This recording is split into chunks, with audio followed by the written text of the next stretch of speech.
Good morning all of you. मैं Manju Yadav VRB education के online platform पर आप सभी का हार्दिक स्वागत करती हूँ। हम पढ़ रहे थे परमाणु संरचना। पिछली क्लास में हमने 1 से 30 तक जो एलिमेंट थे उनके परमाणु क्रमांक और उनके मास नंबर के बारे में अच्छी तरह से पढ़ लिया था। आज हम पढ़ेंगे इलेक्ट्रॉन भरने के नियम। पिछली क्लास में हमने इसके बारे में चर्चा की थी कि इलेक्ट्रॉन भरने के 3 नियम होते हैं। एक तो होता है अबाउ का नियम, जिसे N+L का नियम भी कहते हैं। दूसरा नियम था पाउली का अपवर्जन नियम और तीसरा नियम था हुंड का अधिकतम बहुलता का नियम। आज हम इनके बारे में डिटेल से पढ़ेंगे।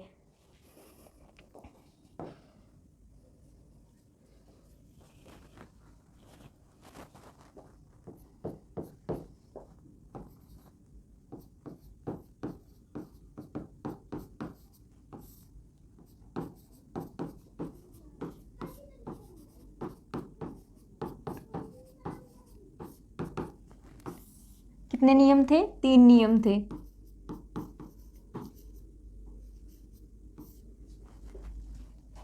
फर्स्ट है हमारा ओकबाउ का नियम या N+L का नियम।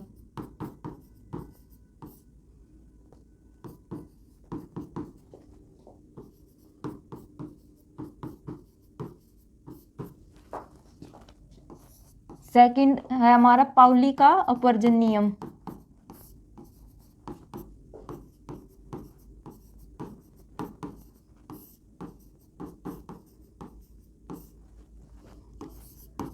और थर्ड है हुंड की अधिकतम बहुलता का नियम।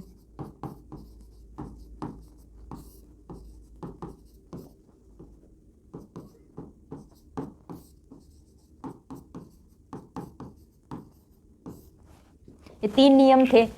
अब इनके बारे में एक एक करते हुए डिटेल से पढ़ेंगे। सबसे पहले पढ़ेंगे ओकबाउ का नियम।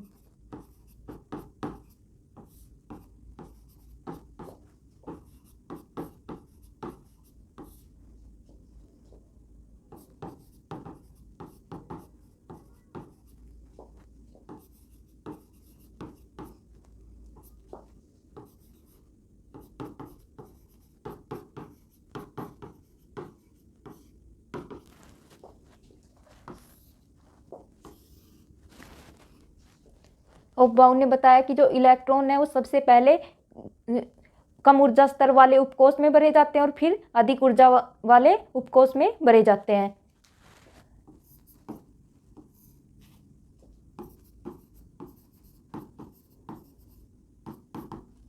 उपकक्षों यानी कि सब ऑर्बिटल्स। उपकक्षों में इलेक्ट्रॉन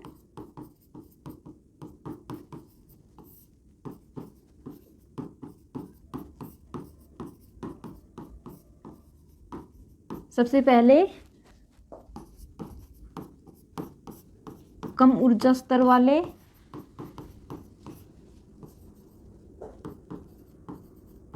कक्षकों में भरे जाते हैं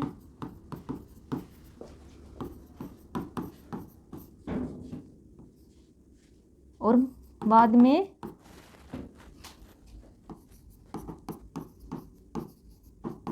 में अधिक ऊर्जा स्तर वाले उपकक्षकों में भरे जाते हैं।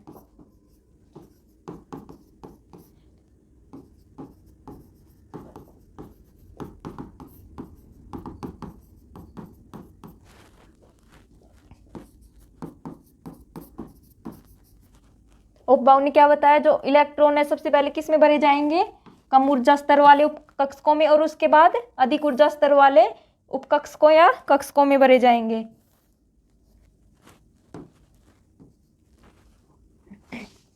अब हम सीखेंगे इलेक्ट्रॉनिक कॉन्फ़िगरेशन लिखना कि इलेक्ट्रॉनिक कॉन्फ़िगरेशन किस तरह से निकालते हैं।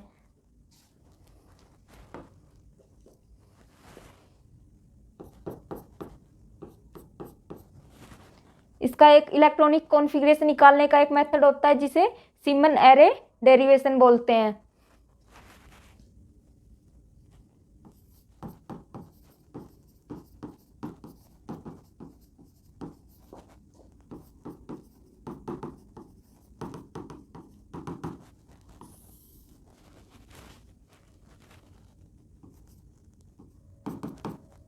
n बराबर 1, n बराबर 2, n बराबर 3, n बराबर 4, n बराबर 5, n बराबर 6 और n बराबर 7 और n बराबर 8। 1s 2s 2p। यहाँ पर 1 क्या है, n की वैल्यू, और यहाँ पर n की वैल्यू कितनी है 2, 2s 2p, 3s 3p 3d, 4s 4p 4d और 4f, 5s 5p 5d 5f, 6s 6p 6d और 6f, 7s 7p 7d और 8s। बस इतना ही काफ़ी होता है, इससे ज़्यादा हम नहीं लेते हैं क्योंकि एग्जाम में इतना ज़्यादा नहीं पूछा जाता है। इनको हम ऊपर से काटते हुए लेकर आएंगे नीचे की तरफ, यानी कि तीर के निशान के द्वारा।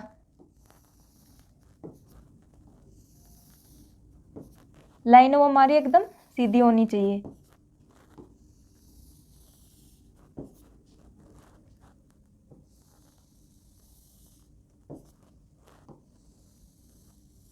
इसे सिमन एरे डेरिवेशन बोलते हैं। यानी कि जो इलेक्ट्रॉन है वो सबसे पहले कम ऊर्जा वाले कक्षकों में भरे जाएंगे और बाद में अधिक ऊर्जा वाले में। तो हम यहाँ से स्टार्ट करेंगे लिखना। जो 1s की एनर्जी यानी कि ऊर्जा क्या होती है, कम होती है, किससे कम होती है 2s से।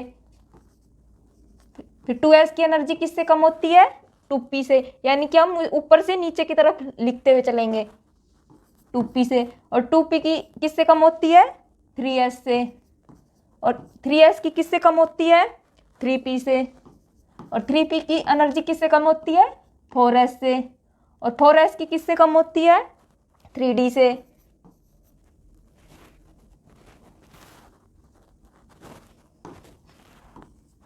फोर एस की एनर्जी किससे कम होती है 3d से, और 3d की किससे कम होती है 4p से, और 4p की किससे कम होती है 5s से, और 5s की किससे कम होती है 4d से, और 4d की 5p से कम होती है, और 5p की किससे कम होती है 6s से, और 6s की किससे कम होती है 4f से, और 4f की 5d से कम होती है। फिर हमारा आएगा 6p, और 6p की किससे कम होती है 7s से, और 7s की 5f से, और 5f की किससे कम होती है 6d से, और 6d की 7p से, और फिर 8s से। इस तरह से इसे लिखा जाएगा। यानी कि यहाँ पर n की वैल्यू 1 रखेंगे 1s, n बराबर 2s, n बराबर 3s 3p 3d, n बराबर 4s 4p 4d 4f, n बराबर 6s 6p 6d 6f, n बराबर 7s 7p और 7d, n बराबर 8s। तो इस मेथड में हम ऊपर से नीचे की तरफ काटते हुए तीर के निशान द्वारा लेकर आएंगे इनको। तो सबसे कम एनर्जी किसकी होती है 1s की, फिर 1s की, और फिर उसके बाद 1s की एनर्जी उसके बाद 2s की होती है, और फिर किसकी होती है 2p की, और फिर 3s की। इस तरह से हम सबसे ज़्यादा किसकी होगी 8s की, सबसे अधिक ऊर्जा किसकी होगी 8s की, और सबसे कम 1s की होगी।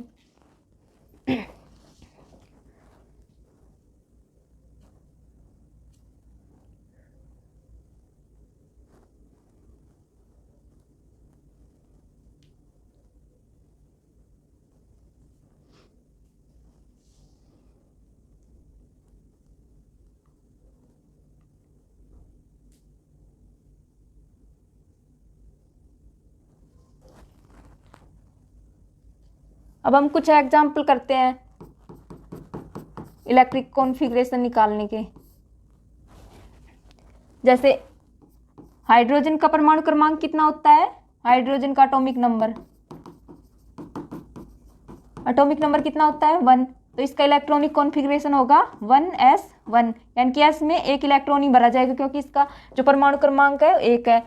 अब दूसरा एग्जाम्पल करते हैं। जैसे हीलियम है, हीलियम का एटॉमिक नंबर कितना होता है 2 होता है। तो इसका इलेक्ट्रॉनिक कॉन्फ़िगरेशन यानी कि इलेक्ट्रॉनिक विन्यास कितना होगा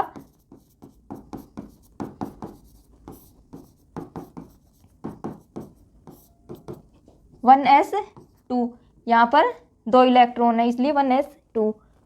जैसे कार्बन का एटॉमिक नंबर कितना होता है 6, तो इसका इलेक्ट्रॉनिक कॉन्फ़िगरेशन क्या आएगा 1s2, 2s2 और 2p2। यानी कि टोटल हमारे 6 इलेक्ट्रॉन है, तो इनको हम ऐड करेंगे तो 2 + 2 + 2 6।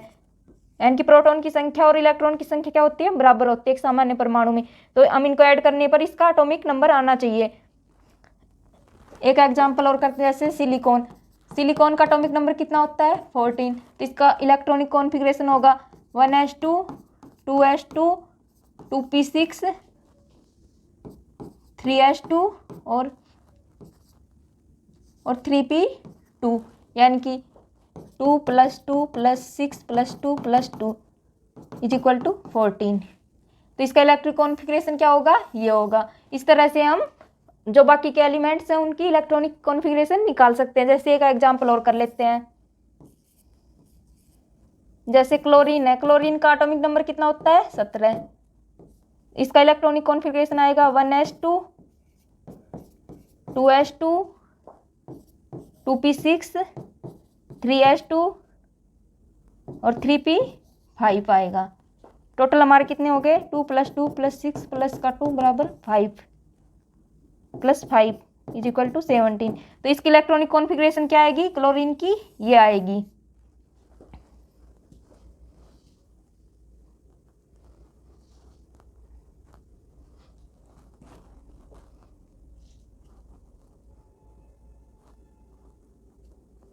हम पढ़ रहे थे n+l का नियम में, तो हमने सबसे पहले इलेक्ट्रॉनिक कॉन्फ़िगरेशन सीख लिया किस तरह से इलेक्ट्रॉनिक कॉन्फ़िगरेशन निकालते हैं। अब हम पढ़ेंगे क्वांटम संख्याएं।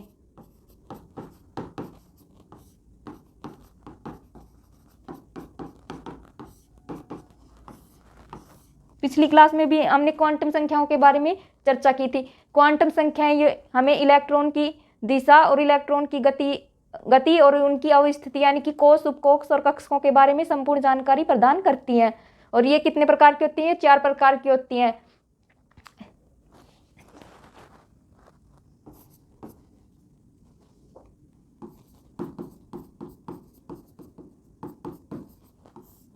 इलेक्ट्रॉन की गति,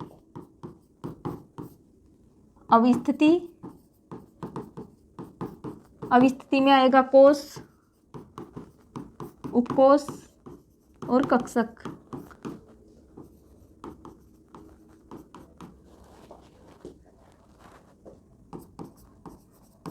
चक्रण की दिशा, जो इलेक्ट्रॉन होता है उसके चक्रण की दिशा और ऊर्जा की संपूर्ण जानकारी प्रदान करती है।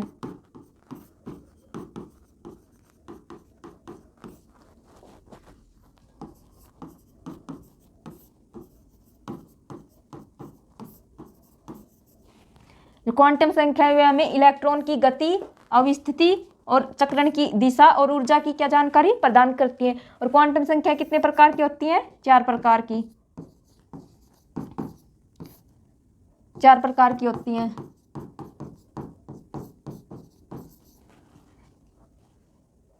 पहला प्रकार है मुख्य क्वांटम संख्या जिसे n से डिनोट किया जाता है यानी कि प्रिंसिपल क्वांटम नंबर। और सेकंड है एजुमिथल क्वांटम नंबर यानी कि द्विगंशी क्वांटम संख्या या कोणीय संवेग क्वांटम संख्या। तीसरे नंबर पर है चुंबकीय क्वांटम संख्या और फोर्थ नंबर पर है हमारी चक्रण क्वांटम संख्या यानी कि स्पिन क्वांटम नंबर। हम इनके बारे में डिटेल से पढ़ेंगे।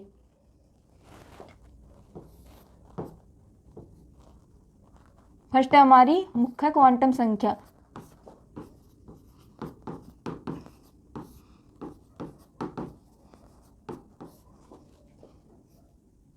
यानी कि प्रिंसिपल क्वांटम नंबर।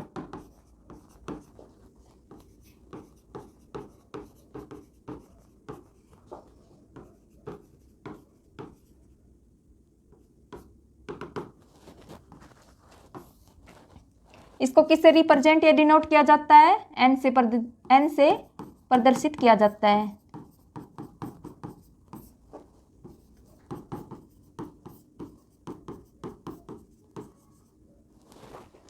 जो मुख्य क्वांटम संख्या होती है n, ये क्या होती है, सदैव पूर्णांक होती है, ये शून्य कभी भी नहीं होती हैं। और ये किसको दर्शाती हैं, ऑर्बिट यानी कि कक्षा को दर्शाती है। और ये जो मुख्य क्वांटम संख्या है, इलेक्ट्रॉन का कोष, ऊर्जा स्तर और आकार की जानकारी प्रदान करती है। ये क्या होती है, प्रिंसिपल क्वांटम नंबर सदैव पूर्णांक होती हैं।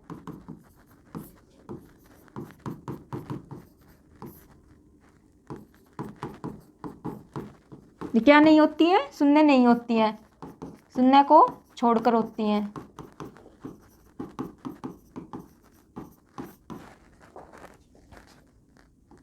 ये किसको दर्शाती हैं, ऑर्बिट यानी कि कक्षा को दर्शाती हैं।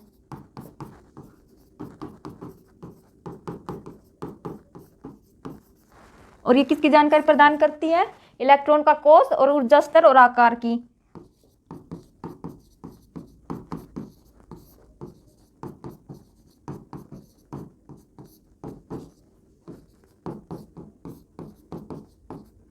ऊर्जा स्तर और आकार की जानकारी।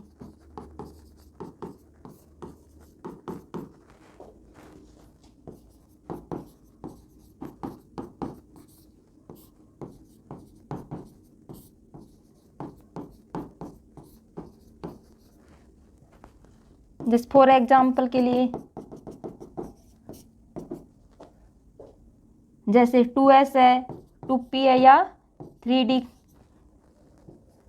इसमें जो 2 है ये क्या है, n की वैल्यू है, यहाँ भी क्या है 2 n की वैल्यू, और 3 भी क्या है, n की वैल्यू, ये क्या है n की वैल्यू, n बराबर 2, n बराबर 2 और n बराबर 3। ये किसको दर्शाती है, ये n की मुख्य क्वांटम संख्या किसको दर्शाती है, ऑर्बिट को दर्शाती हैं। तो यहाँ पर n की वैल्यू 2 आएगी, यहाँ भी n की वैल्यू 2, n की 3। और एग्जाम्पल भी ले सकते हैं, जैसे 4f है, इसमें n की वैल्यू क्या है, 4 है।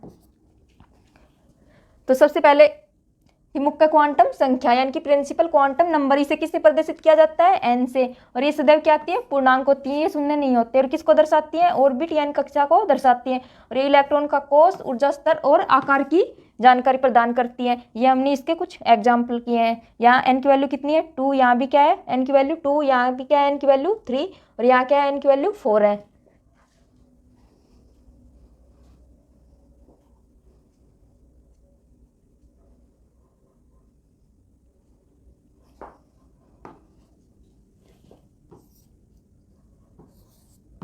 सेकंड नंबर पर हमारी द्विगंशी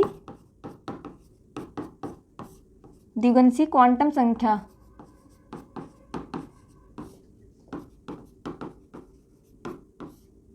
क्वांटम संख्या या इसे कहते हैं कोणीय संवेग क्वांटम संख्या।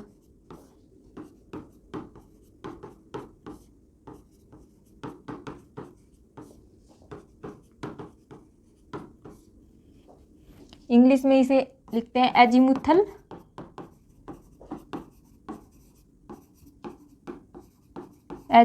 क्वांटम नंबर या एंगुलर मोमेंटम क्वांटम नंबर।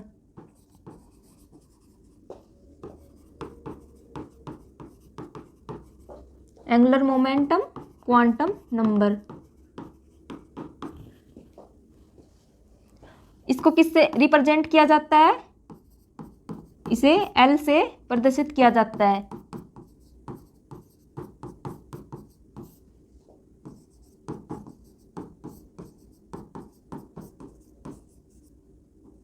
इसे किससे डिनोट किया जाता है, L से प्रदर्शित किया जाता है। जो n होता है, n के लिए L का मान 0 से n-1 तक हो सकता है। n के लिए जो इसकी वैल्यू, n के लिए इसका मान 0 से कहाँ तक हो सकता है, n-1 तक हो सकता है।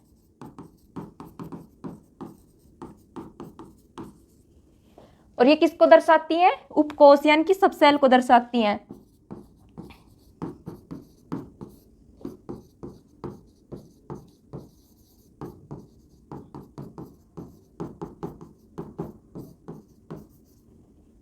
जैसे सबसेल होती हैं S, P, D और F। L की वैल्यू S के लिए आएगी 0, P के लिए L की वैल्यू 1, D के लिए 2 और F के लिए 3। S के लिए तो L का मान 0 और P के लिए L का मान 1 और D के लिए L का मान 2 और F के लिए L का मान 3 आएगा। और ये किसकी जानकारी प्रदान करती है? जो एजीमुथल या द्विगंशी क्वांटम संख्या इलेक्ट्रॉन का कोणीय संवेग और जो कक्षक होता है उनके 3 डायमेंशन यानी कि त्रिविमीय आकार की जानकारी प्रदान करती है।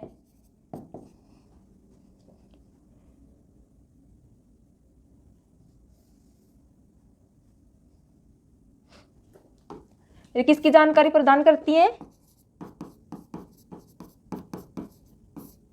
इलेक्ट्रॉन के कोणीय संवेग,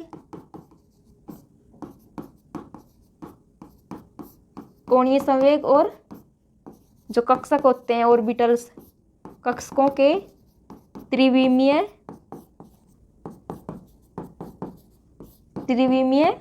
आकार की जानकारी प्रदान करती हैं।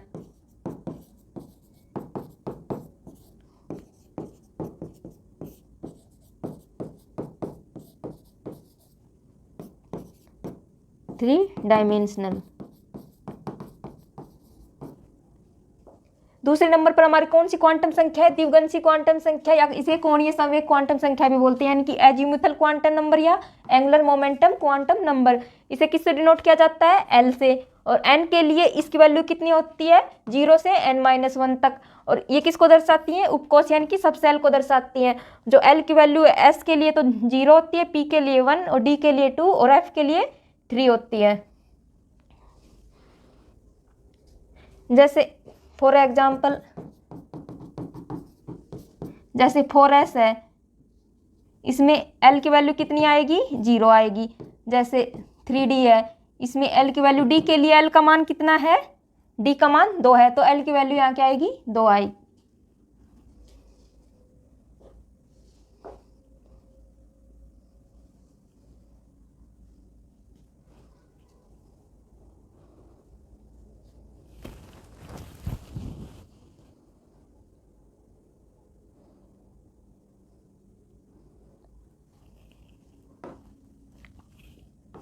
तीसरे नंबर पर है हमारी चुंबकीय क्वांटम संख्या।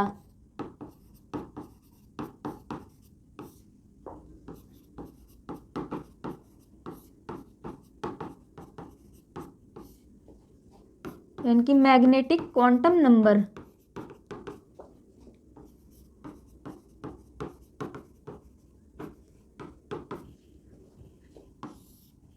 जो चुंबकीय क्वांटम संख्या होती है उसे किससे डिनोट करते हैं? M से डिनोट किया जाता है। और ये L के लिए M का मान पॉजिटिव से नेगेटिव हो सकता है। और ये किसको दर्शाती है? उपकोष, जो उपकोष यानी कि सबसेल होता है उसमें कक्षकों की संख्या तथा दिशा की जानकारी प्रदान करती हैं। इसे M से प्रदर्शित किया जाता है।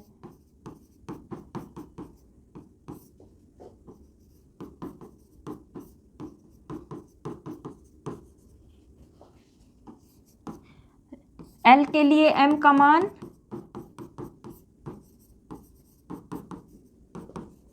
M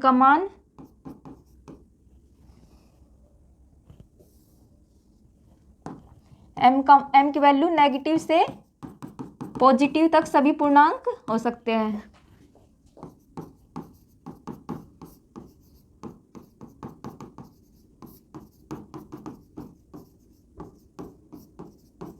यानी कि M की वैल्यू नेगेटिव में भी लिखी जाएगी और पॉजिटिव में भी।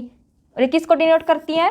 जो उपकोष यानी कि सबसेल होते हैं उसमें कक्षकों की संख्या यानी ऑर्बिटल की संख्या और दिशा की जानकारी। उपकोष में कक्षकों की संख्या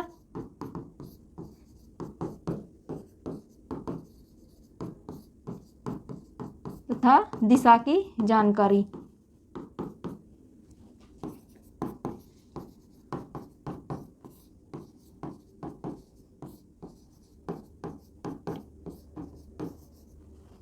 हम पढ़ रहे हैं चुंबकीय क्वांटम संख्या यानी कि मैग्नेटिक क्वांटम नंबर। इसे किससे प्रदर्शित किया जाता है? M से। और जो L के लिए M का मान नेगेटिव से पॉजिटिव तक सभी पूर्णांक हो सकते हैं। और ये किसकी जानकारी प्रदान करती है? उपकोष में जो कक्षकों यानी कि ऑर्बिटल की संख्या तथा दिशा की जानकारी प्रदान करती हैं।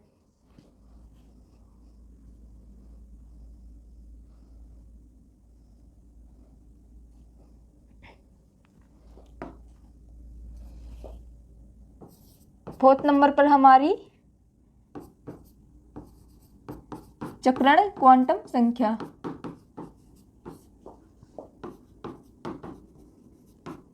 यानी कि स्पिन क्वांटम नंबर।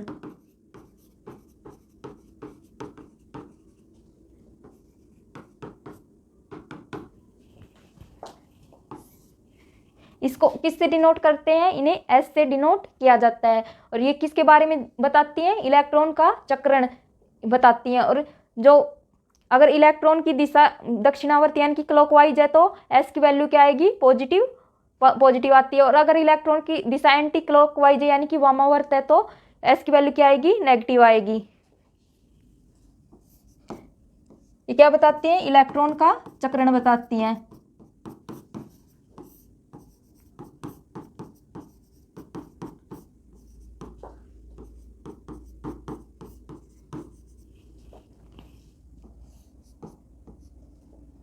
अगर जो इलेक्ट्रॉन का चक्रण किस तरफ है?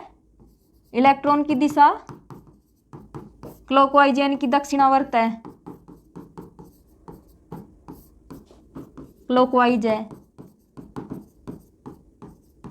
क्लॉकवाइज है तो जो एस की वैल्यू क्या आएगी? एस बराबर +1/2। अगर इलेक्ट्रॉन की दिशा नहीं, चक्रण लिखेंगे इसकी जगह। अगर इलेक्ट्रॉन का चक्रण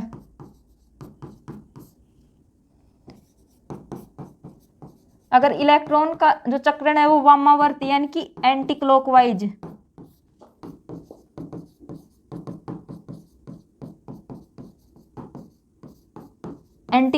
है तो एस की वैल्यू क्या आएगी? नेगेटिव। एस बराबर -1/2।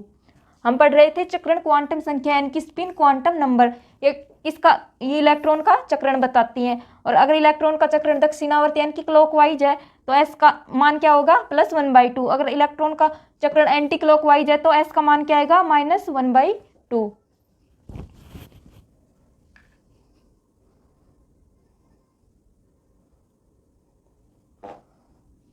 अब हम कुछ एग्जाम्पल के द्वारा इनकी वैल्यू निकालेंगे। जैसे फॉर एग्जाम्पल के लिए 3f है। 3f में सबसे पहले हम n की वैल्यू यानी कि मुख्य क्वांटम संख्या निकालेंगे। n की वैल्यू यहाँ क्या आएगी? 3। हमने अभी थोड़ी देर पहले पढ़ा था कि जो n किसको दर्शाता है? ऑर्बिट को। तो n की वैल्यू क्या आएगी? 3 आएगी। और जो l का मान क्या था? l का मान हमने अभी पढ़ा था SPDF। L का मान S के लिए 0, P के लिए 1, D के लिए 2 और F के लिए 3। तो यहाँ L की वैल्यू कितनी आएगी? F के लिए 3 आएगी। और जो M की वैल्यू क्या आएगी? -L2 + L। जो चुंबकीय क्वांटम संख्या होती है वो नेगेटिव से पॉजिटिव तक सभी पूर्णांकों को दर्शाती है। तो M की वैल्यू क्या आएगी हमारी? -3, -2, -1, 0, 1, 2 और 3 आएगी। एक एग्जाम्पल और कर लेते हैं। जैसे है 4s है। 4s में n की वैल्यू क्या आएगी? n की वैल्यू आएगी 4। और s के लिए l का मान कितना होता है? 0 होता है। और m की वैल्यू क्या आएगी? m की वैल्यू भी यहाँ पर 0 आएगी क्योंकि यहाँ पर l की वैल्यू क्या है? 0 है। तो m की वैल्यू क्या आएगी? 0 आएगी। जैसे 4p है। 4p में n की वैल्यू कितनी आएगी? 4 आएगी। जो संख्या यहाँ पर होती है वही क्या होती है? n की वैल्यू होती है। और l का मान p के लिए कितना होता है? 1 होता है। और यहाँ पर जो m की वैल्यू क्या आएगी? -1, 0 और +1 आएगी।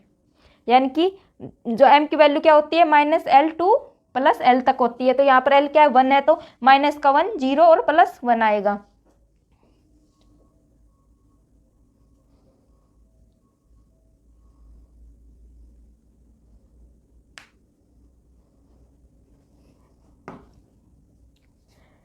ओफबाउ ने बताया था कि जो इलेक्ट्रॉन है वो सबसे पहले वहाँ भरते हैं जहाँ n+1 की वैल्यू यानी कि n+l का मान सबसे कम होता है। क्या बताया था ओफबाउ ने?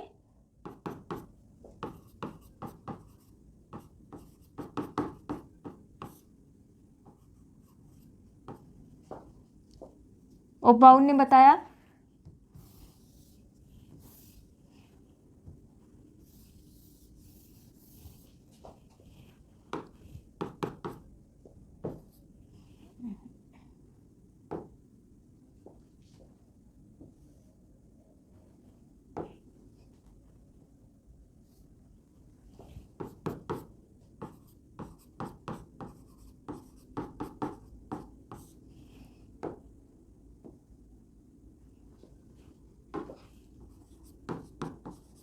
ओफबाउ ने बताया जो इलेक्ट्रॉन है वो इलेक्ट्रॉन सबसे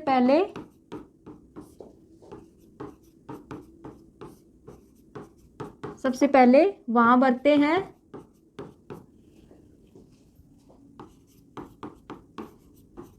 जहां n+l का मान कम होता है।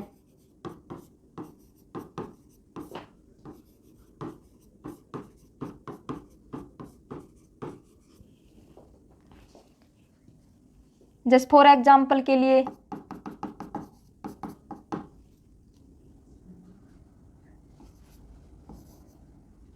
3D है, 3D में n की वैल्यू आएगी 3 और D के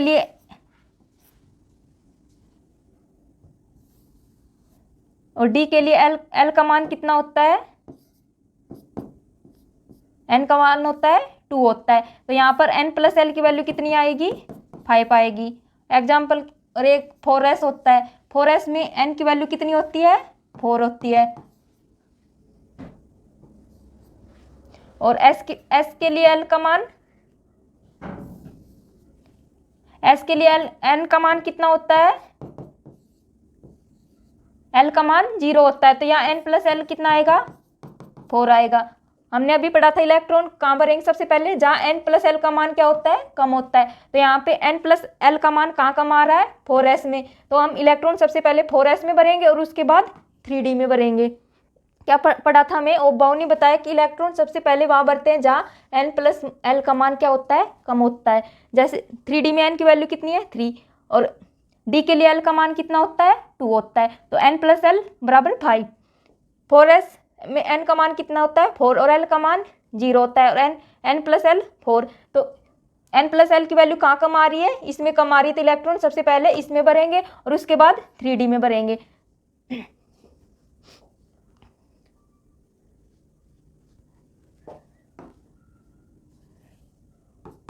और अगर n+l का मान से समान हो तो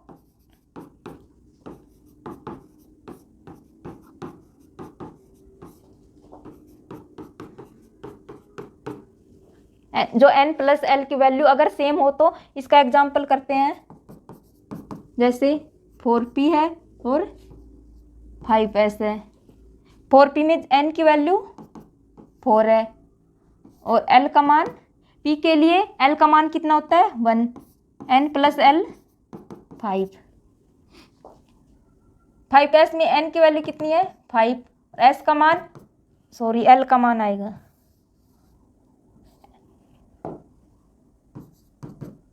s के लिए l का मान कितना होता है? 0 होता है और n+l बराबर 5। दोनों में n+l की वैल्यू क्या है? समान है, तो इलेक्ट्रॉन सबसे पहले कहाँ भरेंगे? जहाँ क्या हो? n की वैल्यू सबसे कम होती है।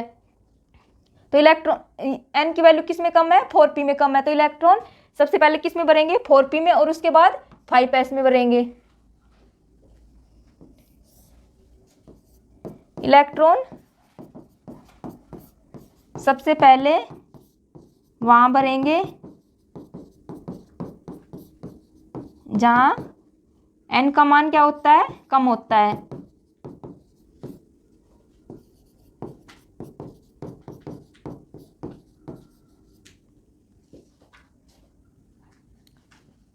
दोनों में n+l की वैल्यू तो सेम आ रही है, लेकिन इनमें n का मान अलग अलग है। इसमें n का मान 4 है और इसमें n का मान 5 है, तो इलेक्ट्रॉन सबसे पहले किस में भरेंगे? 4p में और उसके बाद 5s में भरेंगे।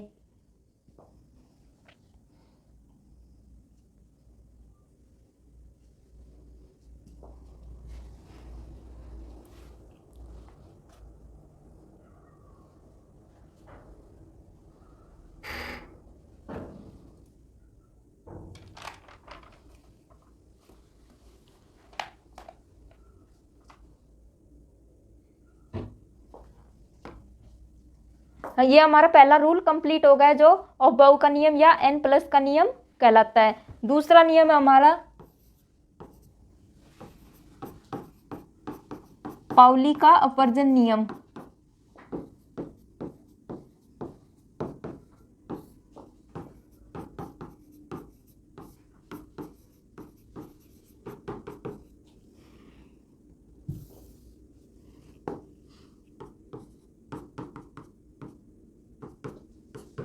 Pauli exclusion principle.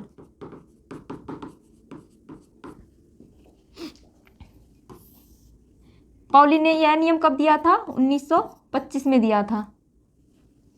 पाउली ने बताया कि किसी परमाणु के जो ऑर्बिटल यानी कि कक्षक में जो 2 इलेक्ट्रॉन होते हैं उसकी चारों क्वांटम संख्याएं एक समान नहीं हो सकती। क्या बताया था? किसी परमाणु के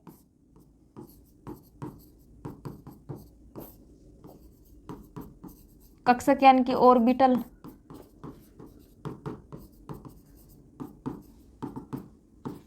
में उपस्थित 2 इलेक्ट्रॉनों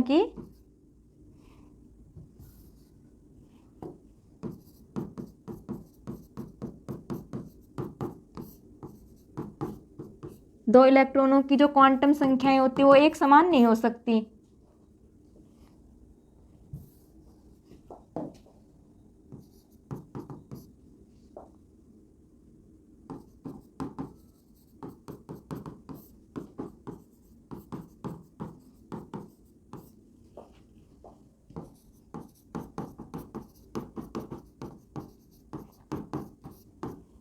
पाउली ने बताया कि जो ऑर्बिटल या कक्षक में दो इलेक्ट्रॉन भरे जाते हैं उनकी क्वांटम संख्याएं यानी कि उनकी 4 क्वांटम संख्याएं होती है। n की वैल्यू, m की वैल्यू और l की वैल्यू और s की वैल्यू क्या एक समान नहीं हो सकती हैं, चारों वैल्यू।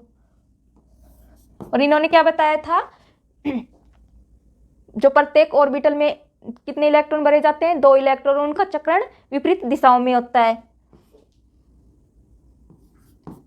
प्रत्येक ऑर्बिटल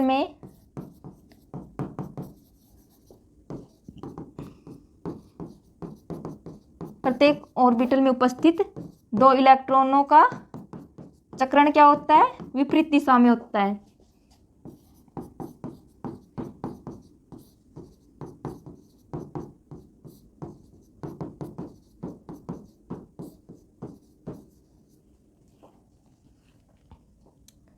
जैसे S में कितने इलेक्ट्रॉन भरे जाते हैं? 2 इलेक्ट्रॉन। एक तो ऊपर की तरफ भरा जाएगा, एक नीचे की तरफ। P में कितनी ऑर्बिटल होती हैं? 3। और कितने इलेक्ट्रॉन भरे जाते हैं? 6 इलेक्ट्रॉन। तो 2 इलेक्ट्रॉन भरेंगे। इसी तरह से D में कितनी ऑर्बिटल्स होती हैं? 5 ऑर्बिटल होती हैं। 1 2 3 4 और 5। प्रत्येक में कितने? D में 10 इलेक्ट्रॉन भरे जाते हैं।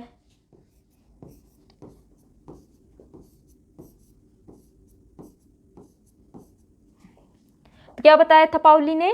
यह नियम कब दिया था? 1925 में। इन्होंने बताया कि जो कक्षक यानी कि ऑर्बिटल में 2 इलेक्ट्रॉन होते हैं उनकी क्वांटम संख्याएं क्या एक समान नहीं हो सकती। 4 क्वांटम संख्याएं होती है लेकिन वे एक समान नहीं हो सकती। और जो प्रत्येक ऑर्बिटल या कक्षक में 2 इलेक्ट्रॉन भरे जाते हैं और उनका चक्रण क्या होता है? विपरीत होता है, विपरीत दिशाओं में। यानी कि एक का ऊपर की तरफ और एक का नीचे की तरफ, यानी कि विपरीत दिशाओं में चक्रण होता है।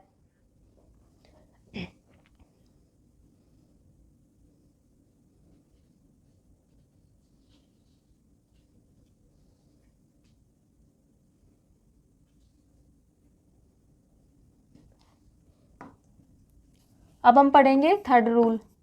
यह हमारा Hund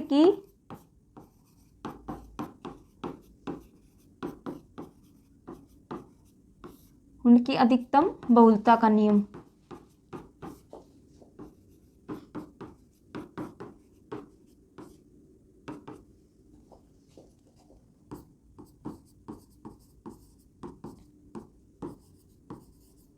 Hund rule of maximum multiplicity.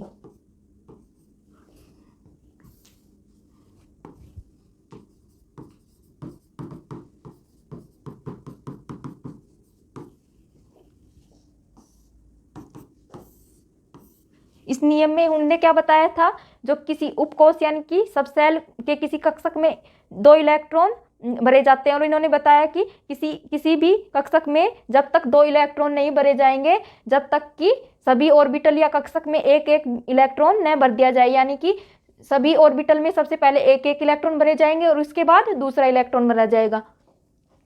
क्या बताया इन्होंने,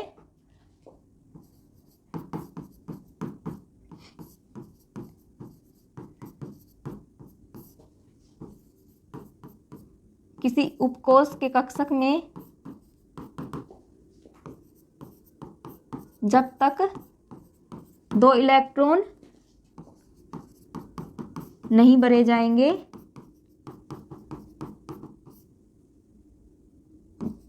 जाएंगे, तब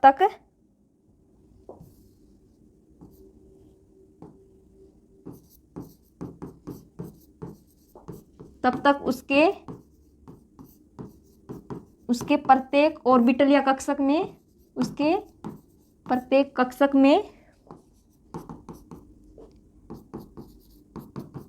एक एक इलेक्ट्रॉन न भर दिया गया हो।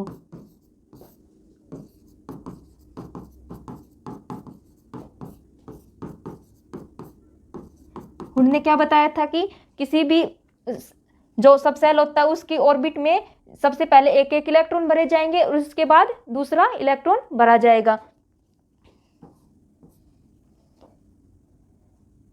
जैसे एग्जांपल करते हैं हम, 1s2 2s2 2p4 है। ये किसके इलेक्ट्रॉनिक कॉन्फ़िगरेशन है, ऑक्सीजन की। ऑक्सीजन का एटॉमिक नंबर कितना होता है, 8 होता है। 1s2 2s2 और 2p4। तो हम इसमें इलेक्ट्रॉन कैसे भरेंगे, s में कितनी ऑर्बिटल होती हैं, 1, और p में कितनी ऑर्बिटल होती हैं, कितने कक्षक होते हैं, 3 होते हैं। तो यहाँ सबसे पहले कितने इलेक्ट्रॉन भरेंगे, 2 इलेक्ट्रॉन। इसमें भी यहाँ क्या, 2।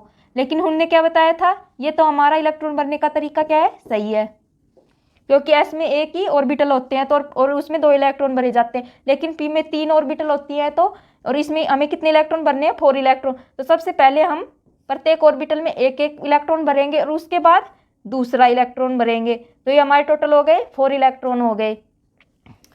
ये हमारा इलेक्ट्रॉन भरने का तरीका एकदम सही है। इसको हम इस तरह से नहीं भर सकते।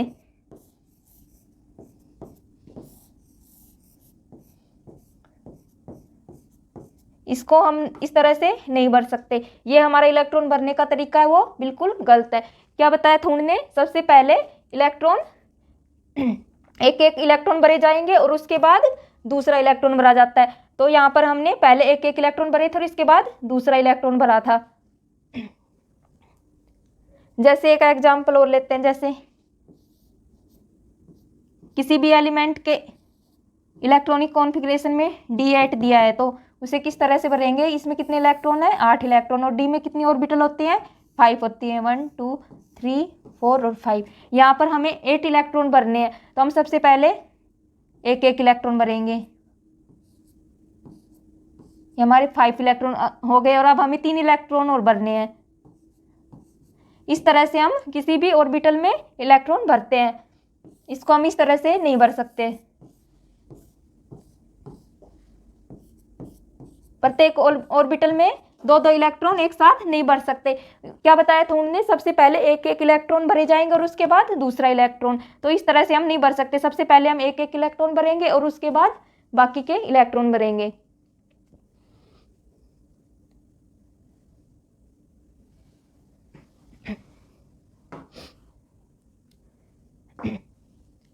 दो एलिमेंट, एक क्रोमियम है और एक कॉपर है, जो हमारे एक्सेप्शन केस में आते हैं, जो अपवाद हैं।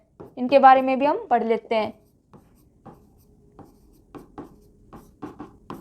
अपवाद है हमारा, एक तो है क्रोमियम, जिसका एटॉमिक नंबर कितना होता है, पिछली क्लास में हमने पढ़ा था। क्रोमियम का इलेक्ट्रॉनिक एटॉमिक नंबर होता है 24 यानी कि 24, और कॉपर का एटॉमिक नंबर कितना होता है, 29। हम इसकी इलेक्ट्रॉनिक कॉन्फ़िगरेशन निकालते हैं। सबसे पहले क्रोमियम की निकालेंगे। 1s2 2s2 2p6 3s2 3p6 4s2 और 3d4, यानी कि हम इन इलेक्ट्रॉन को ऐड करेंगे तो हमारा 24 होना चाहिए। 2 + 2 4 + 6 10 + 2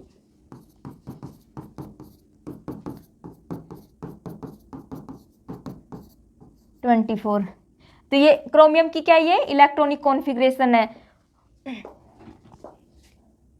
लेकिन ये अपवाद है, इसको इस तरह से नहीं लिखा जाता, इसको इस तरह से लिखते हैं 4s1 और 3d5। क्यों लिखते हैं इस तरह से? क्योंकि जो s है वो एक इलेक्ट्रॉन d को दे देता है और d क्या अपने आप को क्या बना लेता है, स्टेबल, यानी कि पूर्ण पूरित बना लेता है। d में कितने इलेक्ट्रॉन भरे जाते हैं? 10 इलेक्ट्रॉन। यह अवस्था क्या है, स्टेबल है। स्टेबल यानी कि पूर्ण पूरित है, यानी कि ये अपने आप में स्टेबल है। और यहाँ पर और जो d बराबर 5 इलेक्ट्रॉन है ये भी क्या है, स्टेबल है। स्टेबल ये क्या है, अर्धपूरित है। डी में कितने इलेक्ट्रॉन होते हैं? 10 इलेक्ट्रॉन होते हैं। और ये कौन सी अवस्था होती है, स्टेबल, यानी कि पूर्णपूरित अवस्था होती है। और डी बराबर 5 इलेक्ट्रॉन भी क्या है, स्टेबल। और ये क्या कौन सी अवस्था होती है, अर्धपूरित होती है। तो इसमें एस है, एक इलेक्ट्रॉन किसको दे देता है, डी को देगा तो एक इलेक्ट्रॉन, तो ये अपने आप को क्या बना लेगा, स्टेबल बन जाएगा ये, यानी कि ये अर्धपूरित हो जाएगा। तो ये अपवाद में आते हैं, एक तो क्रोमियम और एक कॉपर है। कॉपर का एटॉमिक नंबर कितना होता है, 29। इसका इलेक्ट्रॉनिक कॉन्फ़िगरेशन होगा 1s2 2s2 2p6 3s2 3p6 4s2 और 3d9 होता है। यहाँ पर हमें एक इलेक्ट्रॉन की जरूरत है, क्योंकि डी में कितने 10 इलेक्ट्रॉन होते हैं। अगर ये एस इसको एक इलेक्ट्रॉन दे दे तो ये क्या हो जाएगा, स्टेबल हो जाएगा। तो यहाँ पर क्या हो जाएगा 4s1 3d10, ये क्या होता है, स्टेबल होता है। तो दो अपवाद थे हमारे, एक तो क्रोमियम था और एक कॉपर था। यहाँ पर एस से एक इलेक्ट्रॉन उठाकर किसको दे दिए गए हैं, डी ऑर्बिटल को, और ये अपने आप को क्या बना लेते हैं, स्टेबल बना लेते हैं। तो आज हमने इलेक्ट्रॉन भरने के 3 नियम पढ़े थे। पाउली का अपवर्जन नियम फर्स्ट पे पढ़ा था, अबाउ का नियम, सेकंड पे पाउली का अपवर्जन नियम, और थर्ड पे पढ़ा था हुंड का अधिकतम बहुलता का नियम। और हमने इलेक्ट्रॉन किस प्रकार भरे जाते हैं और प्रत्येक ऑर्बिटल और सब सेल में किस प्रकार इलेक्ट्रॉन भरने का तरीका, ये भी हमने अच्छी तरह से पढ़ लिया है। बाकी का हम नेक्स्ट क्लास में पढ़ेंगे। धन्यवाद।